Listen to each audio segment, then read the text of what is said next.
Hello all, అందరికీ జొన్న రొట్టె చేయటం చాలా కష్టం కదా. ఇవాళ నేను అది ఎంత ఈజీగా చేసుకోవచ్చో చూపిస్తాను. ఎందుకంటే రోటీ ప్రెస్లో చేస్తున్నాం, మనం చేత్తో కాదు. సో దానికి ముందు మనం వాటర్ని బాయిల్ చేసుకోవాలండి. ఏ కప్పుతో వాటర్ తీసుకుంటున్నామో అదే కప్పుతో మనం పిండి కూడా తీసుకోవాలి. వాటర్ బాయిల్ అయిన తర్వాత ఆఫ్ చేసేసి పిండి కలుపుకొని బాగా మిక్స్ చేసుకొని అలా వదిలేయాలన్నమాట. వదిలేసిన తర్వాత ఇది బాగా చల్లబడాలి. చల్లగా అయిన తర్వాత మనం అప్పుడు చేత్తో మళ్ళీ ఇలా పిండినంతా దగ్గరగా అనుకుని డౌ లాగా చేసుకోవాలి. కొంచెం అవసరమైతే కొన్ని మామూలు నీళ్ళు కూడా యాడ్ చేసుకొని పిండిని బాగా స్మూత్గా కలిపి ఉంచుకోవాలన్నమాట. మీరు చేత్తో ప్రెస్ చేస్తే అలా లోపలికి వెళ్ళాలి. అలా పిండికి తడుపుకుంటేనే రొట్టె బాగా వస్తుంది మనకి.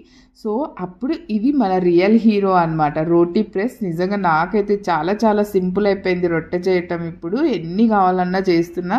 దీనికి బటర్ పేపర్ కూడా యూస్ చేయొచ్చు. నాకు అదంత మంచిగా అనిపించలే, అందుకే నేను డ్రెస్సెస్ దగ్గర వచ్చిన పాలిథిన్ కవర్ తీసుకొని దాని మీద ఒకసారి ఆయిల్ స్ప్రెడ్ చేసుకొని రెండు ప్లేస్లలో కింద పైన మొత్తం స్ప్రెడ్ చేసుకోవాలన్నమాట. ఒక్కసారి ఆయిల్ వేసేసి చాలు. నేను దాదాపు ఒకసారి 8 to 10 రోటీస్ చేస్తాను.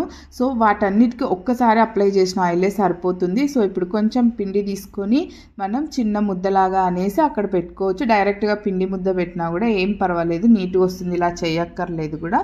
అలా పెట్టేసి ప్రెస్ చేయాలన్నమాట. జస్ట్ అలా ప్రెస్ చేసేసి ఈవెన్గా అన్ని సైడ్స్కి ప్రెస్ చేసేసామంటే రోటీ చాలా పతలాగా గుండ్రంగా చాలా చాలా బాగొస్తుంది. ముఖ్యంగా సైడ్స్కి అసలు పిండే పడదు, క్లీనింగ్ చేయాలన్న ఇబ్బందే ఉండదు. సో ఇంత ఈజీగా మనం రొట్టె చేసేసుకోవచ్చు అన్నమాట.